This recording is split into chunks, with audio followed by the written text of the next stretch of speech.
Rolls Royce दुनिया की सबसे शानदार गाड़ियां बनाता है और दुनिया के सबसे अमीर लोग रोल्स रॉयस का सपना देखते हैं। लेकिन हैरानी की बात यह है कि ये शानदार रोल्स रॉयस एक ऐसे लड़के ने शुरू किया था जिसकी पूरी बचपन गरीबी में बाल श्रम करते हुए बीता।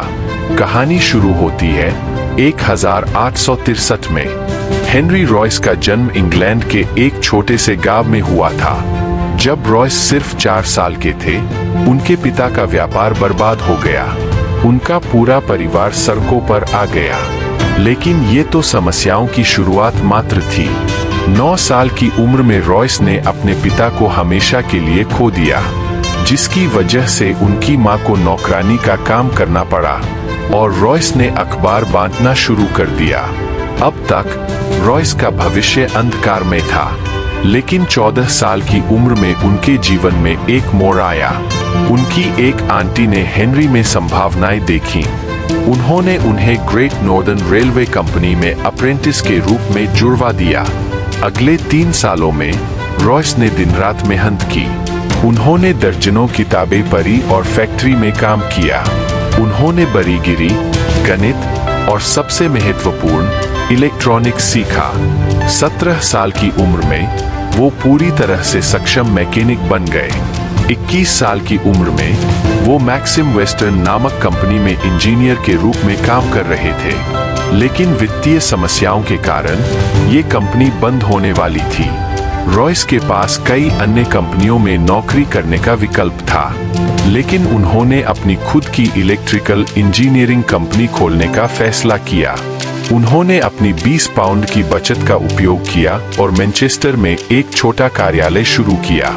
F.H. Royce and Company। उन्होंने अपने दोस्त अर्नेस्ट क्लेरमोंट को भी साझेदार के रूप में शामिल किया।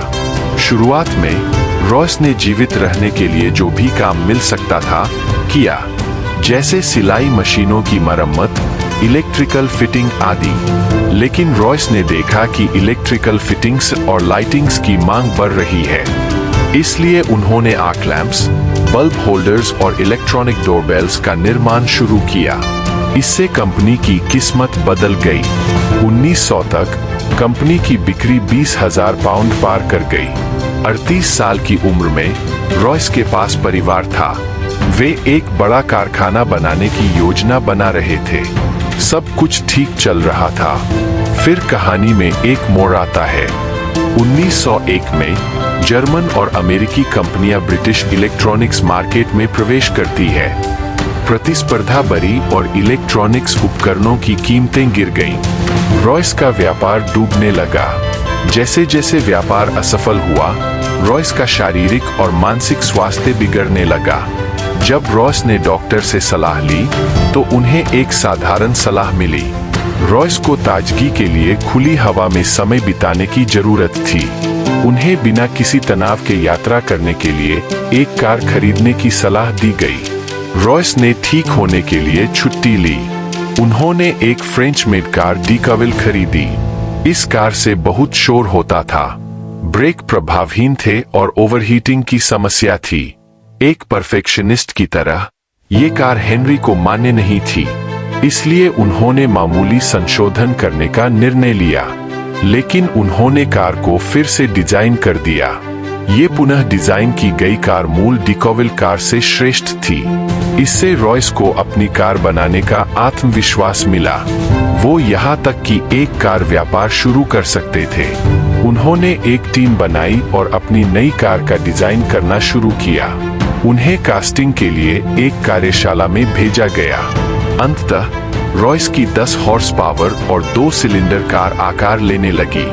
शांतता, हल्केपन, टिकाऊपन और विश्वसनीयता के मामले में ये कार श्रेष्ठ थी।